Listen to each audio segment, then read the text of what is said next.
Hello, dear students. How are you all? Welcome back to the session of class 11th chemistry subject. And today we are going to discuss about the next MCQs based on chapter number 4, that is chemical bonding and molecular structures. In the previous video, we discussed about the first 15 MCQs, and the last MCQ was in that video which has the greater bond angle.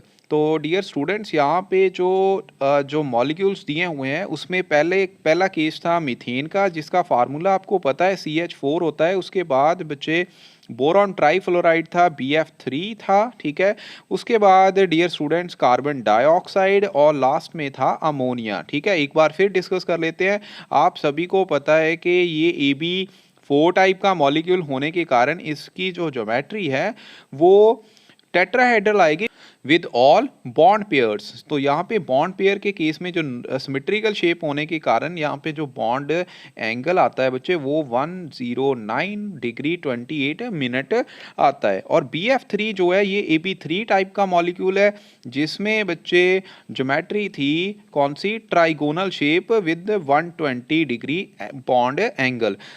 और बच्चे अगर carbon dioxide की बात करें तो carbon dioxide के case में आपको पता है यहाँ पे कार्बन सेंट्रल एटम के पास 4 वैलेंस इलेक्ट्रॉन होते हैं, ऑक्सीजन के पास 6 वैलेंस इलेक्ट्रॉन है, और 6 वैलेंस इलेक्ट्रॉन होने के कारण इसको चाहिए 2 इलेक्ट्रॉन जो ये अब कार्बन से ले लेगा। और इसी तरह से यहाँ पे भी शेयरिंग हो जाएगी बच्चे इलेक्ट्रॉन की, और डबल बॉन्ड के साथ जो शेप बनेगी वो लीनियर होगी, और बॉन्ड एंगल होगा बच्चे 180 डिग्री का, ठीक है। उसके बाद अमोनिया जो है ये AB3L टाइप का मॉलिक्यूल है, जिसकी ज्योमेट्री बच्चे पिरामिडल होती है, जिसमें जो शेप है ऐसे आएगी, और bond angle due to the repulsions between lone pair and bond pair, वो रिपल्शंस होने के कारण नॉर्मल टेट्राहेड्रल एंगल से ये एंगल रिड्यूस कर जाता है 107 डिग्री को, ठीक है। तो इसमें मैक्सिमम बॉन्ड एंगल जो है वो बच्चे कार्बन डाइऑक्साइड के केस में आ रहा है। तो आंसर यहाँ पे कार्बन डाइऑक्साइड आना था, हमने किया भी था कल, ठीक है। सो आज का हमारा जो नेक्स्ट MCQ है वो बच्चे बड़ा क्रिटिकल है। इसमें आपने देखना है कि which pair of the molecules are polar species. देखने को बच्चे यहाँ पे सारे के सारे मॉलिक्यूल पोलर लग रहे हैं, ठीक है, क्योंकि इलेक्ट्रोनेगेटिविटी डिफरेंस ये बच्चे मेन क्राइटेरिया होता है किसी भी मॉलिक्यूल का पोलर नेचर का। लेकिन जब आप इसकी शेप्स बनाओगे अलग अलग की, तो बच्चे आप देखोगे, पहले आप मॉलिक्यूल्स यहाँ पे नोट कर लीजिए।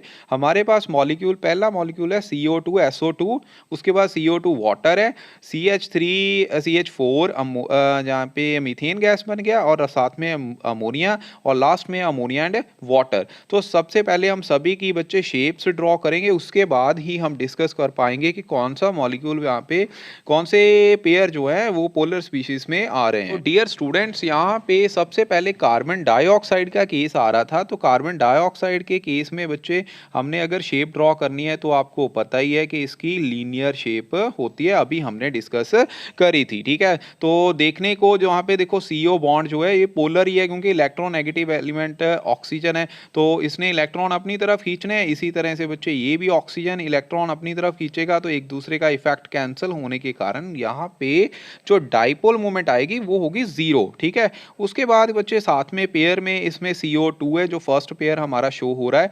तो डियर स्टूडेंट्स, आपको पता है सल्फर के पास 6 वैलेंस इलेक्ट्रॉन होते हैं, और कार्बन साथ में ऑक्सीजन है, ऑक्सीजन के पास बच्चे होते हैं 6 वैलेंस इलेक्ट्रॉन। तो इसी तरह से बच्चे यहाँ पे भी जो ऑक्टेट कंप्लीट करने के लिए 2-2 इलेक्ट्रॉन ऑक्सीजन सल्फर से ले लेगा, ठीक है, दोनों ऑक्सीजन एटम, जिसकी वजह से बच्चे शेप जो है विद 1 लोन पेयर ऐसे बेंट शेप सी हो जाएगी, ठीक है। इसको हमने यहाँ पे ड्रॉ कर देना है। तो ये बच्चे इसका इफेक्ट इधर को आएगा, इसका इफेक्ट इधर को आएगा, ठीक है। तो ओवरऑल इफेक्ट डाइपोल मोमेंट का यहाँ पे आएगा, ठीक है। इसका इफेक्ट मान लो यहाँ पे जा रहा है, तो यहाँ भी नेट डाइपोल मोमेंट 0 आ रही है। इसका मतलब ये मॉलिक्यूल पोलर हो गया, लेकिन ये मॉलिक्यूल क्या है, नॉन पोलर, ठीक है। तो इसका मतलब पेयर में बात करनी है तो ये तो हमारा आंसर आएगा नहीं। उसके बाद बात करते हैं नेक्स्ट पेयर की।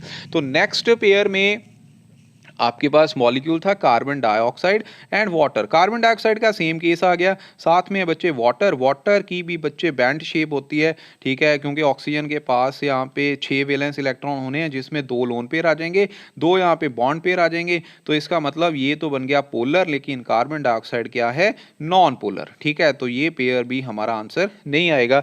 उसके बाद नेक्स्ट पेयर में क्या है, मीथेन। मीथेन के साथ अमोनिया है NH3, ठीक है। तो बच्चे मीथेन CH4 होता है जिसकी ज्योमेट्री बच्चे टेट्राहेड्रल होती है, ठीक है, सिमेट्रिकल ज्योमेट्री है। तो सिमेट्रिकल के केस में हमेशा ही डायपोल मोमेंट 0 रहा है, तो ये भी बच्चे नॉन पोलर मॉलिक्यूल बन गया।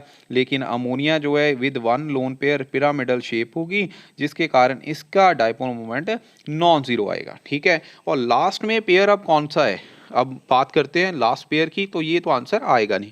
लास्ट पेयर में हमारे पास है मीथेन और वाटर, ठीक है। तो मीथेन यहाँ पे हमने शो कर दिया कि ये तो पोलर हो गया, ठीक है, और वाटर भी हमने शो कर दिया था ये पोलर हो गया। इसका मतलब हमारा आंसर डी ऑप्शन यहाँ पे आएगी कि ये वाले मॉलिक्यूल जो हैं दोनों के दोनों पेयर क्या है, दोनों मतलब दोनों मॉलिक्यूल्स क्यों है, पेयर हो गए, ठीक है, पोलर हो गए, ठीक है। तो ये हो गए पोलर स्पीशीज, ओके। तो ऐसे बच्चे इतना हमें सोचना पड़ता है एक MCQ करने के लिए। So dear students, next question जो है क्वेश्चन नंबर 17, ये है बॉन्ड्स इन N2O5 जो कि डाई नाइट्रोजन पेंटऑक्साइड कहलाता है। इसमें कौन कौन से बॉन्ड है, कि अकेले आयनिक बॉन्ड प्रेजेंट है, या फिर कोवलेंट बॉन्ड प्रेजेंट है, या फिर कोवलेंट कोऑर्डिनेट बॉन्ड प्रेजेंट है, तो कोवलेंट आयोनिक बॉन्ड प्रेजेंट है। कौन सा आंसर आएगा, मैं बच्चे आंसर आपको बता देता हूं, इसका आंसर सी ऑप्शन आएगी, लेकिन इसको हम जस्टिफाई करते हैं नेक्स्ट पेज पे, ठीक है। तो कैसे आएगा उसके बारे में अभी डिस्कस करेंगे।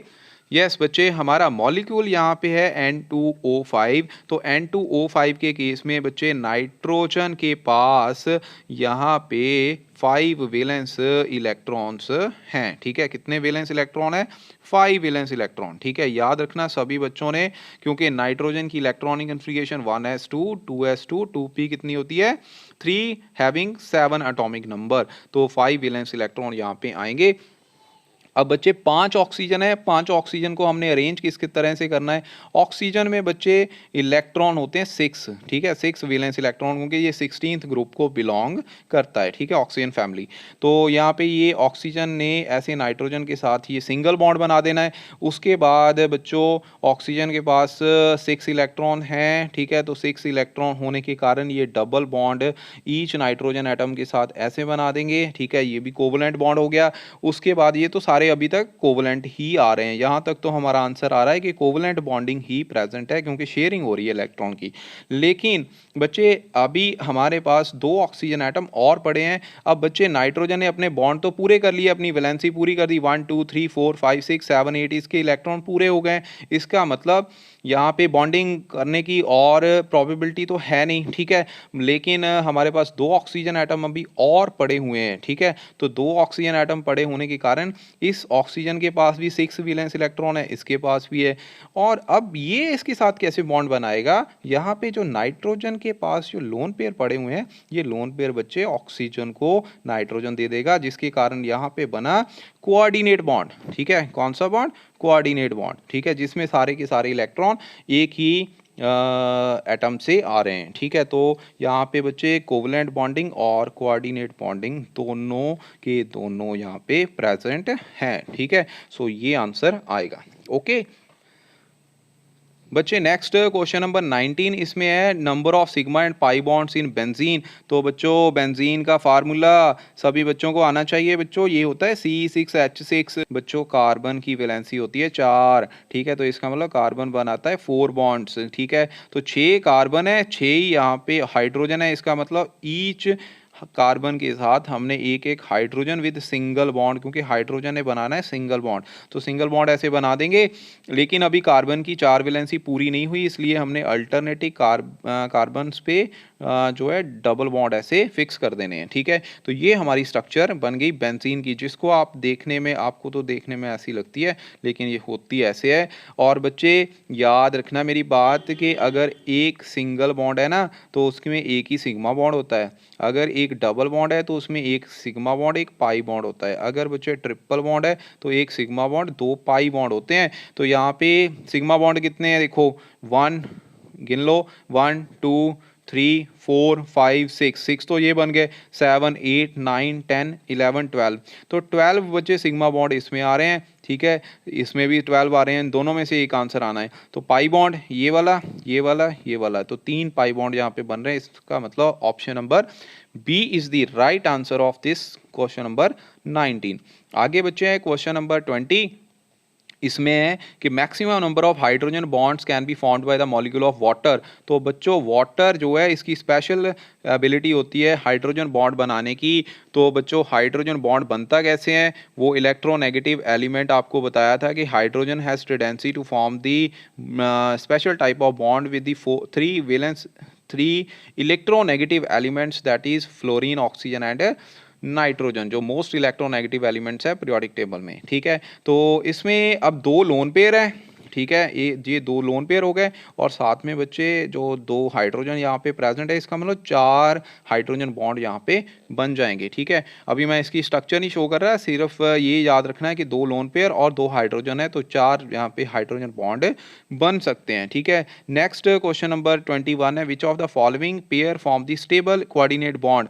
देखो अमोनिया के केस में आपको पता है लोन पेयर 1 होता है और वाटर के केस में 2 लोन पेयर होते हैं, अभी हमने स्ट्रक्चर डिस्कस करी थी, ठीक है।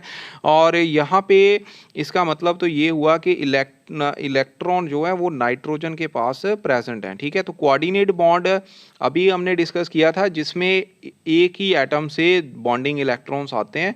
तो बच्चे दूसरा जो होता है वो इलेक्ट्रॉन डेफिशिएंट होना चाहिए। अगर हम BF3 की बात करें, यहाँ पे 3 बॉन्ड पेयर्स हैं, इसका मतलब 6 इलेक्ट्रॉन्स है, तो ये इलेक्ट्रॉन डेफिशिएंट हो गया बिकॉज इसका जो ऑक्टेट है वो कंप्लीट नहीं है। इसके एम्प्टी ऑर्बिटल में ये वाले जो लोन पेयर है वो एंटर कर सकते हैं, ठीक है। तो ये इलेक्ट्रॉन को एक्सेप्ट कर सकता है, जिसकी वजह से बच्चे जो कोऑर्डिनेट बॉन्ड बनेगा दैट विल बी स्टेबल, ठीक है, वो स्टेबल कोऑर्डिनेट बॉन्ड बनाएगा। तो इसका ऑप्शन जो है बी ऑप्शन इसका राइट आंसर है। नेक्स्ट बच्चे क्वेश्चन नंबर 22, ये क्या है, ज्योमेट्री ऑफ अमोनियम आयन्स। बच्चे अमोनियम आयन, पहली बात क्या है कि अमोनियम आयन बनते कैसे हैं, बिकॉज अमोनिया जो है वो NH3 होता है, ठीक है। और अमोनियम का मतलब क्या है, जिस भी मॉलिक्यूल के नाम के पीछे IUM लग जाए ना, आप लोग याद रखना है कि उसका जो उसके ऊपर चार्ज जो होता है वो हमेशा पॉजिटिव चार्ज होता है, ठीक है। कौन सा चार्ज होता है, पॉजिटिव। जैसे सोडियम के ऊपर क्या होता है, पॉजिटिव चार्ज, उसमें भी IUM लगा हुआ है।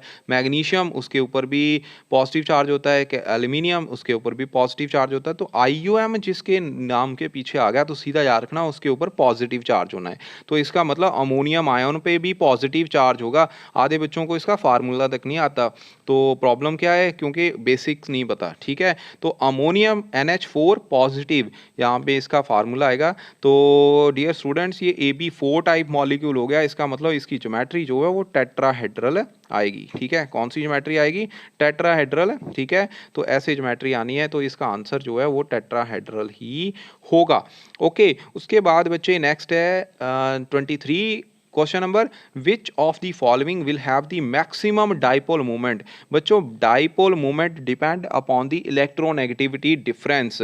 और बच्चे पीरियोडिक टेबल में फ्लोरीन, तो बच्चे नाम ही ऐसा है, फ्लोरीन जो है मोस्ट इलेक्ट्रोनेगेटिव एलिमेंट है पीरियोडिक टेबल में, मोस्ट इलेक्ट्रोनेगेटिव, ठीक है। उसके बाद बच्चे सेकंड आता है ऑक्सीजन, नाइट्रोजन, जो कि इस केस में तो है नहीं, यहाँ पे मिथाइल ग्रुप लगे हुए हैं, ठीक है, साथ में फ्लोरीन, उसके बाद क्लोरीन नीचे होता है, ठीक है। उसके बाद क्या होता है, ब्रोमीन, उसके बाद आयोडीन। तो नीचे को इलेक्ट्रोनेगेटिविटी जो इलेक्ट्रोनेगेटिविटी है वो डिक्रीज करती है, ठीक है। इलेक्ट्रोनेगेटिविटी डिक्रीज कर रही है, डिफरेंस भी कम होगा तो पोलैरिटी भी कम होगी, डाइपोल मोमेंट भी कम होगी। तो मैक्सिमम डाइपोल मोमेंट किसके केस में आनी चाहिए, CH3F में, मतलब मिथाइल फ्लोराइड में, ठीक है। तो इतनी सी बात है, अगर आप उसको अच्छे से, आपको बेसिक्स पता हो, ठीक है। आगे बच्चे क्वेश्चन नंबर 24 है, विच of the molecule is polar. बच्चे इसमें कौन कौन से मॉलिक्यूल देखो है, कौन कौन से, SiF4, XeF4,